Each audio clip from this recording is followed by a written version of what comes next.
Yung sumakay kami ng bangka mga kalodi dahil ito ay panahon pa ito sa New Year. So sa kadami nating mga video, hindi lahat natin maa-upload kasi kung sunod-sunod tayo mag-upload at the same na mga lugar lang mga kalodi, magsasawa ang mga manonood. Ito na nakarating na po kami sa isla kung saan kami tinutor ng isang driver ng bangka. So lahat dito ay talagang masaya. Ang lahat naman natutuwa.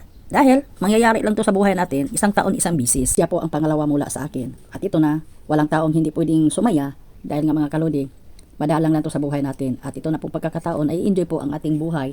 Dahil pagdating sa atin ay trabaho na naman. Super linaw talaga ang tubig dito mga kalodi. At nakikita po namin ang mga ibang mga tao sumakay ng bangka, nag-i-enjoy. Dahil nga ito ay madalang lang sa buhay natin.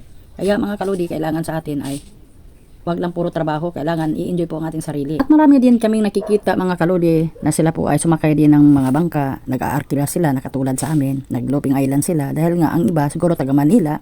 Kami kasi nanggagaling pa kami ng Pampanga. Punta lang kami dito, nag-swimming sa maalat na tubig mga kalodi dahil yan naman talaga ang totoo, no? Namimiss natin ang dagat. Alam ko naman lahat tayo ganun yung ang ating mga mindset. At pagkatapos nito mga kalodi, pumunta kami sa unahan at pagkatapos namin nagtagpisaw dyan sa malinis na tubig dahil nga hindi masyadong matao mga kalodi ay pumunta kami doon sa unahan. Naglalakad-lakad kami mga kalodi at ito na po, mayroon po kami nakitang malaking bangka at nanghuhuli pa pala sila ng isda at tinawag kami dyan mga kalodi, inaalo kami ng isda at sabi pa yung isa, Happy New Year. Dahil sa sobrang naming makulit mga kalodi, lumayo muna kami sa sinasakyan naming bangka at pumunta po kami dito mismo sa lugar kung saan na may bahay na naka-abandon, matagal na daw to, sabi po sa nagbabanta. At kasama po namin ang aking mga pamangkin at iba pang mga bata at ayaw nila talagang pahuli. Alam naman natin, ang mga bata mga kalodi ay napakamalikot. Wala silang alam kung anong gagawin nila, kundi puro lang pasaway. Ito na mga kalodi, nauna pa ang aking mga pamangkin na sana gusto silang papasok sa lugar kung saan nakalagay po ang PC na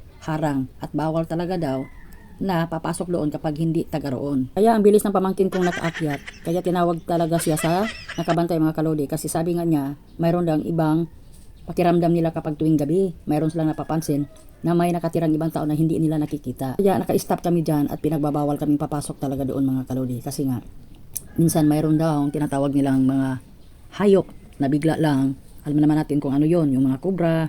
At sinabi pong nakabantay dyan mga kalodi, yung nakasakay ng duyan, sabi niya maraming kababalaghan dito at minsan daw marami silang naririnig na mga busis na medyo nasa mailalim na lupa. Hindi na lang namin pinilit po talaga ang tagabantay kasi mahirap na po talaga na maging pasaway po tayo na alam naman natin na pinagbabawal talaga dyan mga kalodi. Kaya tuloy-tuloy na lang po kami at bumalik kami sa aming pinanggalingan dahil tinawag na kami, oras na daw. Sinabi ng nakabantay dyan mga kalodi, matagal na yan, iniwan ng may-ari mismo. Siguro dahil nga mayroong mga pangyayari na hindi nila alam. Kaya maraming salamat sa inyong panonood, Luzon, Visayas at Mindanao. God be the glory!